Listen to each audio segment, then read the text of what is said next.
Hey guys, it's Ali here. So today we're doing something a little bit different. The title of this podcast is Humans of Growth. And when it comes to growth, we spend a lot of time talking about marketing. But there's actually three different pillars that you need to have in place in order to grow. You have marketing, sales, and operations. And so today we're going to switch it up a little bit and we're going to talk about operations because if your marketing is working and your sales is working, you're going to grow, but you got to have the back end support to support the growth. So today's guest is Brandon Bowers, the COO over at SMB Team.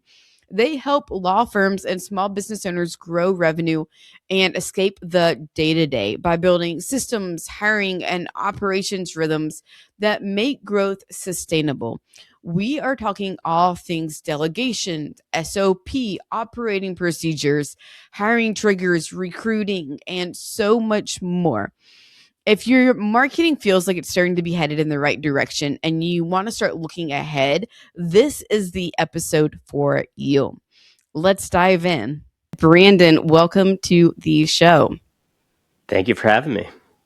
So, Brandon, I introduced a little of the professional side of you, but in a sentence or two, or maybe even a story, what or who are you as a human? What is bringing you joy right now? Well, I do love business. So it is a lot of to do with business. I grew up in a small town in Pennsylvania, attended the University of Pittsburgh, and, had a path where I ventured into sales for a number of years and then had a long stint in the custom suiting industry. But, that also included me starting my own company with a partner. And I just really enjoyed growing businesses. And so I wanted to find a path where I could just continue to run businesses and grow teams and people. I'm passionate about that. And I found SMB Team a few years back. And honestly, it's just been a large part of my focus in my life in general. Okay, we need to rewind. So custom suiting into marketing, sales, operations. Yeah. That's a little bit of a jump. It's a jump. A little bit. Okay. Yeah. Is there a story behind that? A little bit. So, usually I'm actually suited up anyway because I just enjoy dressing up. I've always loved fashion. I've always loved dressing up. And I found that world through college and got into it after school.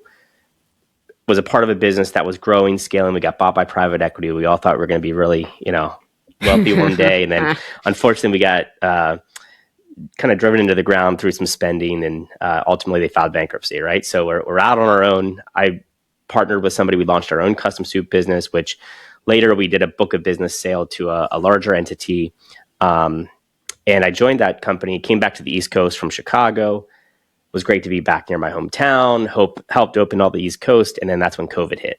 So we had to pivot. We had to do, e-commerce, go into casual wear. And it just forced me to kind of rethink where I was at, what I was doing. And when I sold my business to them, I really just wanted to go in to run their business as like COO, but I was still doing a lot of business development and sales. And so ultimately I was like, I want an opportunity. Either I'm going to start my own business again, or I want my opportunity to just run a company as COO. And so that was kind of the switch. And I was like, now's the time if I'm going to make this change. I don't care about the industry. Let's see what's out there. I just wanted the opportunity more so than industry. Okay, cool. So industry agnostic to some degree, the same way that SMB is a little bit industry agnostic as well. Correct. So when we go into the wild west of marketing, sales, operations for lawyers and small businesses, whether that's a solo practice or maybe there's 5 practitioners there, you see a lot of business owners who are busy and they're in the day-to-day operations and they're feeling stuck. Like they know they want to grow, but they're so caught up in the they say they're caught up in the day-to-day. And that's why they can't grow. But you guys worked with a lot of law firms, a lot of SMBs. What are you seeing as far as like what's actually holding their growth back? So a lot of times when they say, I'm too busy, I'm in the weeds, they're really just afraid to let go of certain things and delegate. We get, especially on the sales side for law firms, when it comes to, what they call intake, they have this mentality that it has to be an attorney who does the sale. I'm the best to do it. I can close at 60, 70%. Nobody else can do it as good as me. And they're afraid to give that up. And the ones that eventually do often realize that there are people out there who can close even better than they can, right? So it's about how do you replicate the system? How do you not lose maybe your brand through that? You can convey your brand and your expertise through the sales process. And how do you do that? So, my CEO is very big on, show me your calendar and I'll show you what's important to you. And so we preach that a lot, right? So if your focus is getting out of the day to day, it may require you working late for a few months, but show me on the calendar where you're putting the time in to document your systems and your processes so that you can then train and hand that off to people. You have to take the steps, because if you just keep complaining about it, nothing's going to happen.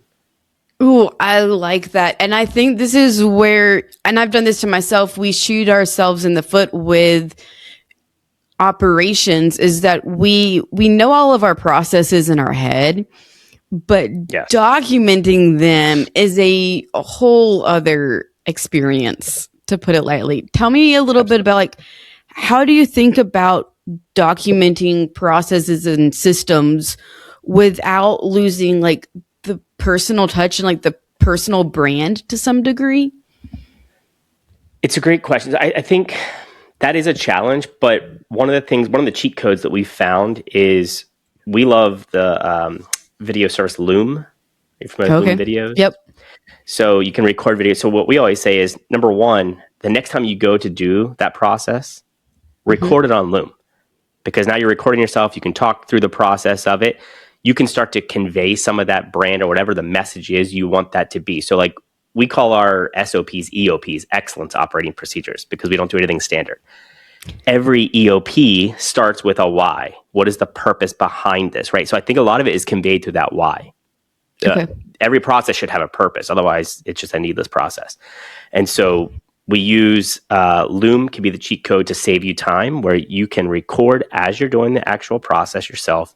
You can add some color to it with different context that you can record into that Loom. And then you can have it transcribed or have a VA go in and take that and build it into an actual documented process. Ooh, I love that, because I use Loom and that's how I document all of my processes. And then just like you said, my VA handles the rest of it. Correct. And deals with my very circumventuous processes and streamlines the hell out of them. And it's like, Allie, what are you doing? I don't running my business. So with that, when every case is different to some degree, and every process, it's I may do the same process, but because this business is a little bit different than this business, how many this may be getting into weeds a little bit, how many Loom videos or how many times do you document the process in order to create a final version of the SOP? Well, in the beginning, I mean, you alluded to the fact that not every case or not every business process is going to have the same exact steps, right? So you have to build that into it. One of the challenges I think that a lot of small businesses come across, and really, frankly, any business, a downside to getting very good at documenting process is you can train your people not to think. So you have to build into the processes points where they have to evaluate, take their brain and look at the strategy. Hey, assess this situation. How is this different from past ones? If you don't build it into the process, sometimes, especially if you're hiring people that are very process oriented, they'll just go through and check boxes, right? So you have to build that factor in, which can allow for pivots and nuance in any different situation. Secondly, the first time you create it, you need to create it, get it launched, get it out the door. It's not going to be perfect. That's okay. Expect that, and just follow up every couple of days or every week for a period of time, so you can make iterations until you kind of dial it in. From there, we recommend revisiting all your processes, depending on how important or the potential for them changing, 3 to 6 months. You should be kind of reviewing, hey, just going back through and just scanning what needs updated. We're going through one right now where we have this process for, missed payments, offboarding clients, deciding what to do with it. And our last time we checked that was, over a year ago. We haven't done a good job at keeping up on that one. So we just recently said, hey, we need to go back. We haven't revisited these in a long time. It was working, so we kind of just let it go. Right. but we haven't stayed up on it and updated them. So. Ooh, I like that. Okay, I want to go back to something you said about like how do you put like the decision making frameworks into your SOPs and that's something that I've been thinking about as I like record the Loom videos is how do I take my CEO brain and input it into the Right. Loom videos? What's kind of your feedback with that? Have you ever read the book No Rules Rules I've by never Reed heard of it. Hastings? He was one of the founders of Netflix, and I highly Okay. recommend it. And it kind of ties to what I said about the why at the beginning of an EOP. And one of the lessons he teaches in there is context, not control. So if you Okay. hire really top talent, right? A lot of times when these small business owners are starting to hire, Mm-hmm. especially in the phase that we were just discussing, they look for a savings. What's the cheapest rate I can get somebody at? I would Yep. recommend actually trying to overpay and take whatever budget you set aside. Can you go 10 to 20% higher and find the best person possible? Especially when it's an early hire and you only have one or two, they will get so much more done for you. So if you give them the context, somebody like that who's very intelligent, can make decisions, they're a self-starter, they can figure things out. All you need to give them is the context. And you can build that context into that EOP of like, here are the things you should be considering. Here's the situations where you would do X, Y, Z. We always lay out examples in there. There could be additional videos to check out or different past examples of real cases that we dealt with different clients. And we illustrate it for them so they can see the visually, because a lot of times people will capture it better. And then we give them all the context around it. Why was this decided this way? What were the processes that we went through in our heads thinking through this situation, and why did we come to this resolution? Then again, if you have the great talent, they'll be able to figure it out from there. Ooh, I like that. And that's where your first hire shouldn't be someone who, like you said, can just check the boxes. It needs to be somebody who can be more of your sidekick than your VA. 100%. Yeah, like we have actually a VA business as well. We're 50% owners in. So there's definitely a lot of value. We actually call them IAs, impact assistants, Okay. because they really can have a huge lift. But even then, there's a difference. I think sometimes even when people are doing offshore or nearshore hiring, they almost treat it differently in their heads, Okay. right? They just think this is a cheap hire or whatever else. We have some IAs that we pay a decent amount of money because of how great they are. There's great talent everywhere, right? So I think it's really identifying what you need. Now, that being said, I think if you can have that person closer to you in one of your initial hires, it's definitely a lot easier because there's so many moving parts that, especially if you have an office, if you could have somebody there with you locally, it's probably good for one hire. Obviously, the world's not really going in that direction with remote hiring, Yep. and there's definitely advantage to that as well with hiring great talent. But that first hire, I recommend getting the best you can. Like you said, almost like your sidekick, because you're going to have, you need a sounding board, you need somebody to help execute, you need somebody who can be self-reliant and not have to come to you for every single decision. Right. 100%. So we have our SOPs in place and we've documented everything, at least for the first time. Now what? So I think one of the biggest things that I am guilty of in delegation, because we're kind of talking about delegation, right? Systems, processes, and then delegating that to somebody else and making sure they're followed. I'm very impatient. That's one of my weaknesses. I'm extremely impatient. And so many times once I've delegated something off, I'm too quick to want to just disregard it, especially if it's something I hated doing. A lot of times there's Yep. things we enjoy doing that we keep on our plate because we just love doing it and we should hand it off, but we don't want to. And then there's other things that we're not even good at that we really should be getting off our plate because we're not even good at it either. And we may hate it, right? So those ones, the things that I hate doing and or am not as good at, I'm quick to delegate and then almost kind of put it out of my brain because I want to just forget about it. But you have to follow up. You have to check in. There's another book, High Output Management, where it talks about, when you delegate something, you still have to check in on it. There's also situational leadership. So like, think about who is this person? How experienced are they? How much have they proved themselves to you yet? And based on the level of experience, the level of trust you have, you might need to be checking in daily for a period of time, right? And then as you start to see results from those EOPs being followed and everything working out, then you can start to space it out. But you never want to just forget about it altogether. You should at least have periodic check-ins to ensure that, what we expect is being inspected. You're right. Because I think it's one thing to create the system and the process in your head and document it. But once you hand it off to somebody, are they interpreting what you said or what you did in the same way? And it's easy to lose that. And things change. Business changes, right? So that process that you develop today for current circumstances, well, now we see how fast AI is changing the game all across the board. 6 months from now, that EOP could be completely moot. So you have to go back and just evaluate where you're at as a business too.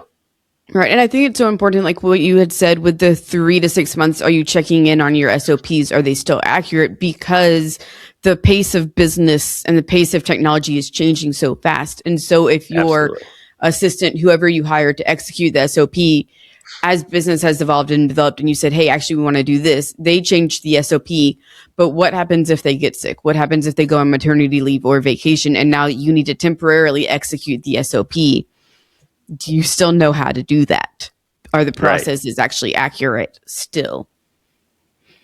Absolutely. And we actually, we cross-train a lot of different people because we have like really good plans when somebody goes on PTO. So we always make sure they have backup and they're trained up on all the other processes. But the other thing you have to think about here is I'm really big on behavioral assessments in hiring. So understanding somebody's natural tendencies on how they like to operate.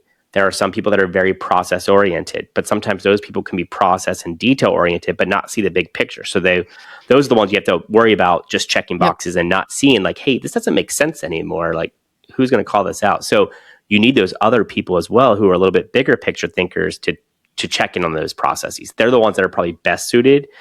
Even if they have to get some of the answers from the process followers, they will know the questions to ask because you have to be you have to ask questions around, does this even make sense anymore? What has changed that would make this process need to be modified? Ooh, I like that. And I think you started to hit on something that I want to go a little bit deeper into with the behaviors of different people and thinking through, okay, if I am very big picture oriented and I am not a detailed person by any stretch, my first hire may need to be someone who's the opposite of me. Hire somebody who is super detail oriented and will dot your I's and cross your T's because you're probably missing them yourself. 100%. First hire should always be, if you're an owner, operator, solopreneur, your first hire needs to be complete opposite. Usually as an entrepreneur, you're going to be a little bit more big picture thinker. There are some that are not as much, who are very much operators, but a lot of time they're going to be big picture. So it's usually somebody who's process and detail to keep them organized. I like that. And I think also it definitely applies to solopreneurs, but also as your team expands, where are you weighted? Are you weighted more on the everybody's a visionary and big picture, and that's 70% of your team, and 30% is like the details and the minute like processes? And if so, how do we balance these out a little bit more? And not that it's going to be 50-50, but how do we make sure we're not hiring 100% visionaries to the point where things are going to get missed and break later down the line when we're trying to grow and scale? Absolutely. And I think it depends on your business type, right? And your model. So there could be some industries where you need a little bit more of the, like you said, it's never going to be 50-50. You might need a little bit more visionary in one. You might need other ones where you only need a couple of visionaries, then you need a lot of operators and process, right? So think about even like SaaS. Outside of the sales team, most of the engineers and developers on the back end are very process detail-oriented people. That's what they need the majority of. But on the sales side, they wouldn't be able to have detailed process people because you'll never make sales. Like they're more big picture. They don't see the roadblocks. They just go, go, go. So it definitely, depends on those sorts of things as well. Okay, I love it. So we know that we need to hand off our SOPs to somebody. How do we go about hiring? What's your philosophy of hiring when it comes to scaling? Because so often what I see is, okay, we have a business owner who's like, okay, we're ready to grow and scale. They put all their money into marketing and sales, and then the operations aren't there in order to handle the increased capacity of clients, customers, whatever you have. How do you view operations and hiring and all that goes into that? So the first thing we do, we operate on what's called a driver forecasting model. And we reverse engineer from our goals towards the end of the year. So if I know we want to hit X amount of revenue at the end of the year, what's it going to take team size to hit that? and then we try to reverse engineer. Our driver model has different inputs that will actually now even trigger like when to start looking for a hire. Ooh, okay. So we built that reverse engineer. We know how many clients somebody has in their capacity for every single service that we offer. So as we start to sell and we add in those sales each month, it will then say what percentage of capacity are we at? And we have a dashboard that it goes to, which shows us, hey, when you hit 70% is your hiring trigger. Like some departments might be 80%, but we have these triggers that will tell us when it's time to actually start hiring so we can get ahead and not be too far behind. There's definitely times in your business where you have to hire proactively. Sometimes, a little bit, you got to wait it out a little bit. But once you have the bandwidth and the capacity to be able to track those sorts of things, it's much easier to have those, triggers that notify you. I love that. And I want to go back to something you hit on, was that it's different for every department. When we hit 70% Absolutely. For some departments, but other departments, it may be closer to 90% that once we hit 90%, then we hire. I think that's so important because it's not a standard across the board. Yeah, I mean, look, some roles are much easier to fill. There's a lot bigger pools out there of certain roles than others. Additionally, there's also, when you think about it, okay, let's say somebody can handle 50 clients in a certain role. Mm-hmm. Well, when you have 2 people and they're at 95% capacity, that's not a lot of clients that you can onboard before they're maxed out. If you have 20 of those individuals working, that 5% across 20 people is actually quite a lot of clients, right? So that's why you have to also update those models as you bring on more people. So it just goes back to the EOP, adjustment process. Oh, that's so good. Oh, I love that. Okay, so we know at what capacity we need to hire. When it comes to attracting and growing the right talent, where do you start with that? Oh man. Okay. So this is your sweet spot. It sounds like. Yeah, and my wife and I actually launched a recruiting business because I'm so passionate about the recruiting side of it. So we've seen this, right? Because I've taken time over the course of the years to build internally a great process. And I said, okay, how do we now replicate this for others in our recruiting business? And it's definitely a challenge. And the one thing I found is we had a lot of things going for us as a business outside of just the processes I built. And here's what I mean by that. There's a book called Vivid Vision by Cameron Herold. Might even have it. Yeah, behind me. I don't know if you can see it's the first book behind me, but it's your 3-year plan, right? And we publish it. We have it in a nice looking document. You can find it on our website. That really sells the candidates on what you're trying to do as a business. So you have to have a good website and you have to have a vision that excites people. I can have a great recruiting process all day long, but if your business looks boring, and if I go to your website and it's horrible, how are you going to attract the top talent? Right? But at least we share our vivid vision ahead of time and we ask them to record 2 videos on how would you contribute, what was your biggest takeaway and how are you going to contribute to this vision? And people really get bought in with what we're doing because our vision is not small. It's very big vision, right? We have big revenue goals, impact goals on society, on our clients, on our teams. And so people want to be a part of something big and something exciting. And so I think that's the first thing you have to start with is making sure your brand is something that's exciting for people to want to work for. Oh, I think that's okay. I started my career in web design, and I think that's so important because your website cannot look like it's from 1990. And if your site looks like it's from 1990, early 2000, you're not going to attract good talent, period. You're going to attract maybe like the 50-year-old who lost their job and needs 5 years to fill the rest of their career to be able to retire because they can go ahead. Well, and going back to the website part too, if... Hey guys, real quick, this episode is sponsored by Parison Network. Parison Network is a matchmaking service that connects businesses to marketing agencies that will actually get you results. There's over 50,000 agencies in the United States alone, and picking the right one can feel, pretty impossible. Parison Network simplifies the entire process by doing all of the vetting for you. From the initial agency search to interviewing and vetting the top marketing agencies to getting proposals and helping you with the discovery call, Parison Network does it all.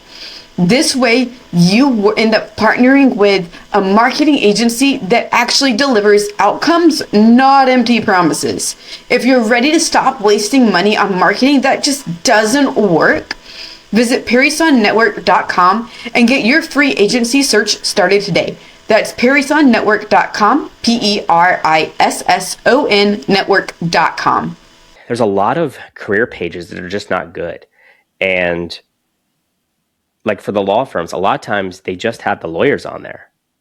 And I always try to tell them, have your entire team. If you're trying to hire assistants or intake people, they want to see that there's other people there as well doing those things, or that you value those roles just as much as you value the attorney. So include the whole team on there. We actually have a recruiting video that we did where people talk about how fun it is to work there, here. And again, these are all things that just make it exciting. And then beyond that, you really have to have a dialed in process and, educate your team, because it's every client we ever talk to, whether it's at an SMB team or my company, like we will talk about recruiting. They always say hiring is our biggest challenge. And we talked about process earlier, right? Guess the one area where nobody has any documented process in their business. It's recruiting. It's 100%. And a lot of times onboarding. Yeah. Yep, 100%. It's the last thing they think about, but their biggest problem. Absolutely. And I think you said something so smart of like, have your entire team be on your website. And I think that's 100% true for recruiting, because people aren't just trying to sell themselves. You as a company have to sell yourself to other people as well. Absolutely. And not just to like clients and customers, but to people you want to work for you. And there's so many companies, whether you're talking about SaaS or accounting or law or home services, that they may have like an our team page with an AI image or stock footage. And it's like, no. I want to know exactly who I'm working for. Am I working for a diverse team with people everywhere from their 20s to their 60s? Or am I walking into a team with 50-year-old white men who are from Florida? Like I want to know who I'm working with. I don't love the AI picture versions. I mean, I get what they're trying to do with it, but I think it just feels impersonal. No, and it's like, it's fine if it's the individual people and it's like their AI avatar, but it's when they couldn't find a stock footage image that they liked, so they just typed in AI, here's the basic prompt, and threw it on their website.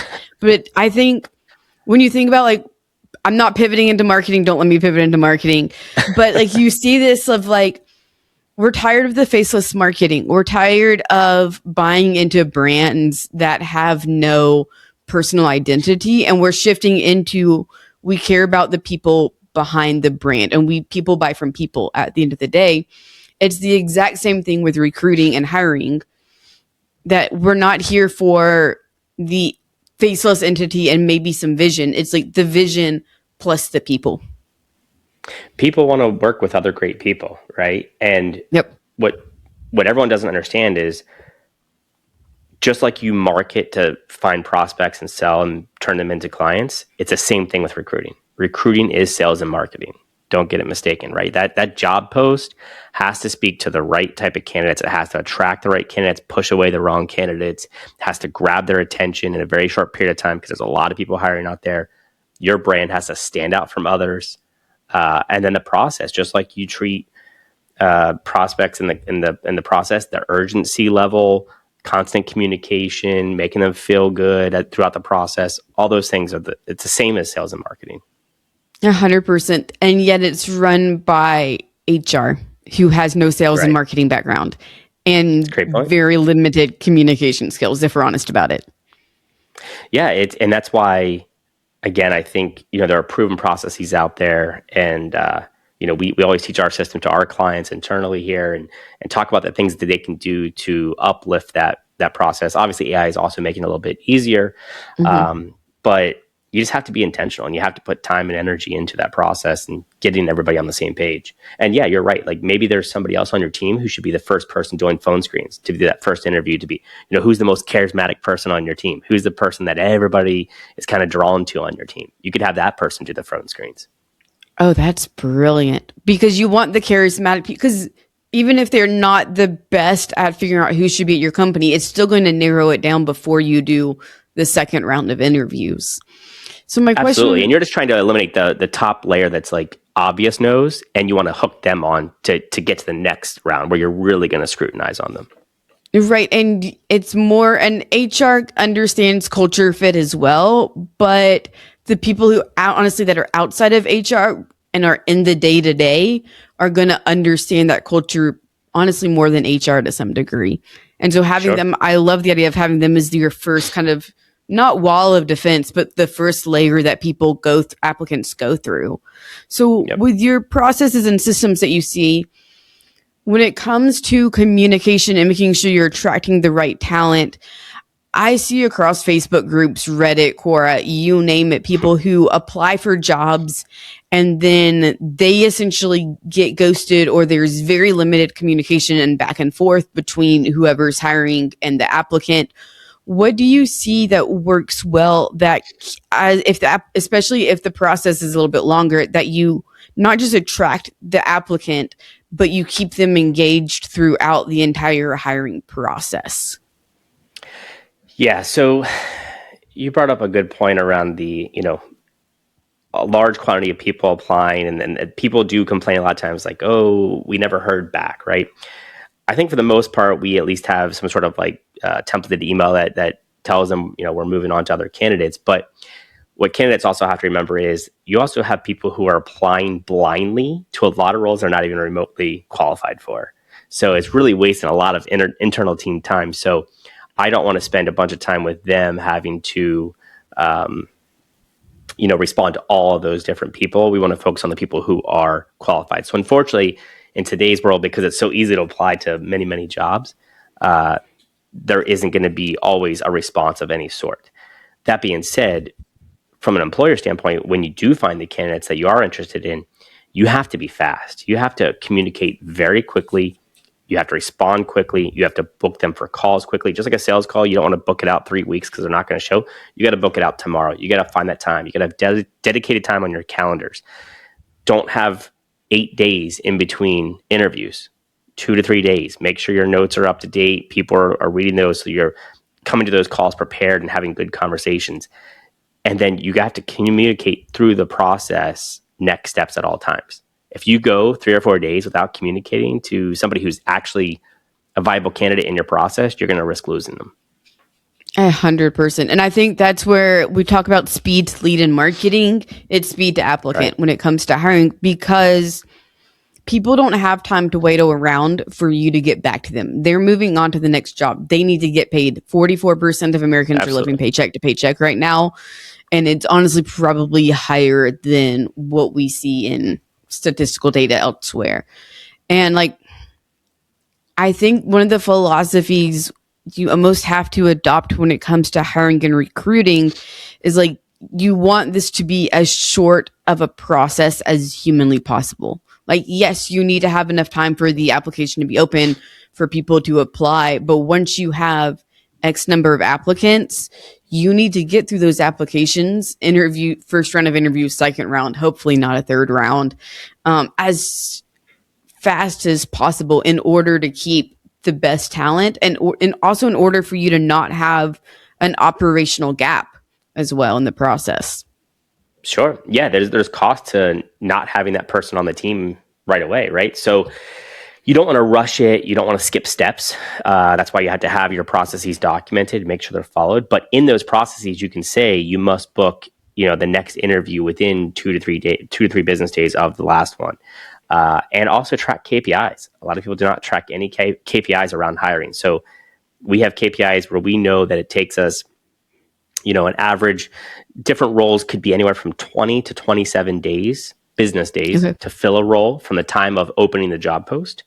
And we've gotten as low as 10.9 days on first touch, meaning we reviewed the resume and reached out, Okay.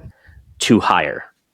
10 business days. So it's basically 2 weeks. 2 weeks. And that's a very short time to initially reach out, have the communication, and then have multiple steps in that process, right? But we had to narrow that time down because we knew we had a doubt in process that we would get good quality candidates if we followed the process. We would vet the ones out that, were bad. We're never going to hire somebody just to fit in that 20-day marker for filling the role altogether. But Right.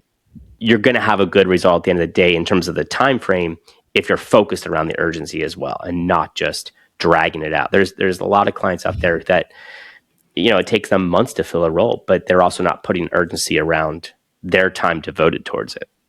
And I think that's so important.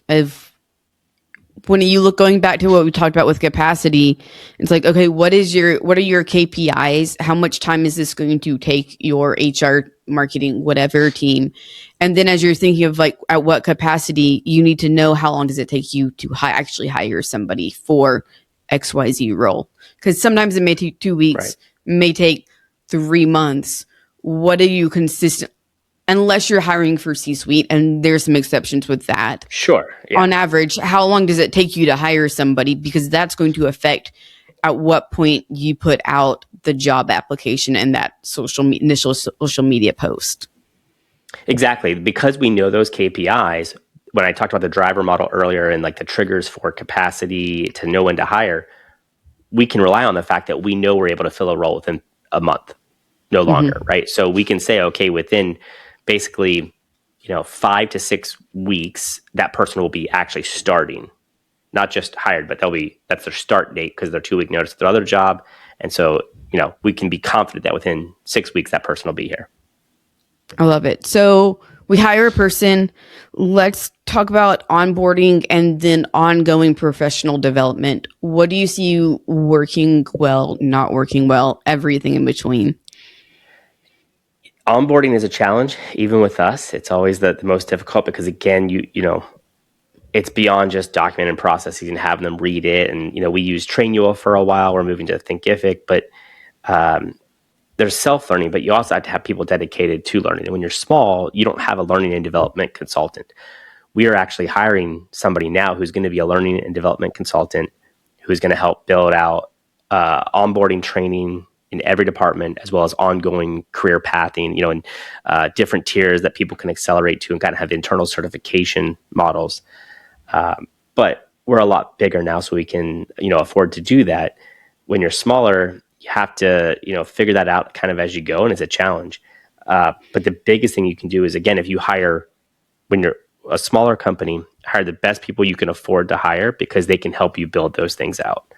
And in the beginning, those self-starters are critical because you're not going to have everything documented for them. They will have to create some of those things for the next layer of hires.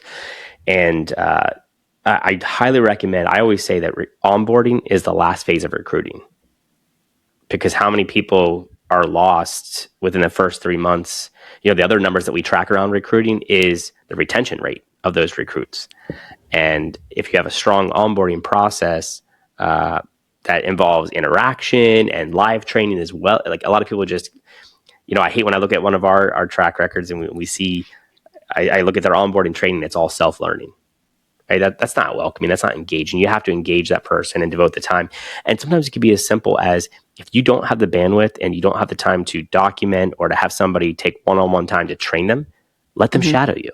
It still feels like there's that connection. They can watch it, they can see it, they can hear it. So that's one of the best ways to do it when you're smaller. I love it. So when you look at marketing, sales, hiring, operations, at the end of the day, how do you know if you are successfully growing in a way that is going to be sustainable in the long term? Well, now we're in a phase where we're very much just looking at our numbers. We're a very data-driven organization at this point. Like I said, we have our driver model forecasting. So we're very much looking at top line as well as bottom line. There's new numbers that we're adding all the time, like, revenue per employee. Obviously our retention rate is really important, because if we're trending there, we know long-term we're going to continue to bring in the revenue that we need. I'd say there's a lot of data. You have to get really good at choosing the right data, understanding the data, figuring out how to tell the story from the data. It becomes more crucial at this phase. Awesome. I love it. Okay. I have 2 last questions for you. One may be a little bit loaded. So one of the things you told me before we hit the record button is that SMB Team acts as a partner and not a vendor. And one of the things that I consistently see with small businesses, especially, not so much with mid to larger businesses, but with SMBs who may be hiring a marketing partner, marketing agency for the first time, is that they can easily treat their marketing vendor or their marketing agency as a vendor and not a partner. How do you go about not just positioning yourself, but helping who you're talking to on the other side of the screen understand that being successful with a marketing agency means that you must treat them like a partner and not a vendor, or better yet, a vending machine where $1 in, $5 out?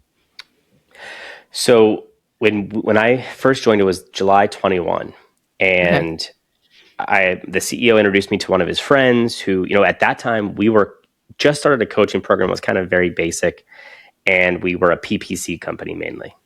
That's all the marketing we sold was PPC. His friend did social media, paid social, and web and SEO. And we ended up acquiring a third of his business and then merging all the entities together. And the reason was, when our CEO decided we wanted to be viewed as a partner, the first thing he said was, if we go to them and we have one service to offer them, then we are going to be a vendor to them, because no matter what their actual problem is, when they come to us, we're going to say the solution is PPC, even if it's not truly PPC. A partner doesn't just sell what they have. A partner fits the solution to the actual problem or goals or needs of that client. And so we made a strategic decision to merge the entities, so we had full suite of services and marketing, so that we could then convey that message to clients in the sales process to build trust, that we're not here to sell you any random thing. We're here to provide what you actually need and want to grow your business.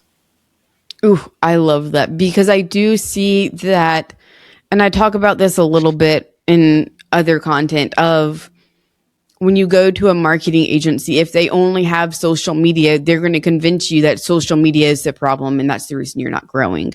Compared to if you go to, and yes, you could hire a social media agency and an SEO agency and a web agency, and you pick your marketing channel, hire a channel specific vendor partner and get great results that way. But now you have to manage all those, compared to if you go to a full service agency.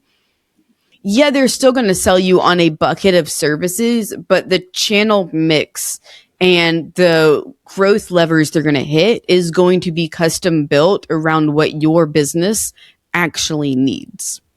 Exactly. And there's a lot more communication on the back end between those when it comes to the strategy, right? So we're looking at it from a holistic standpoint from the beginning. Because yes, is having paid social going to help your business? Probably. Is PPC going to help your businesses depending on the industry? 100%. But like you said, the level of each service within a package can be modified based on the actual needs, and the product mixed together at the different levels is what's going to have the best value for the client. I love that. So, final question for you today. What is the one question that I have not asked you that you wish I had asked? Oh, wow. I was not expecting that one.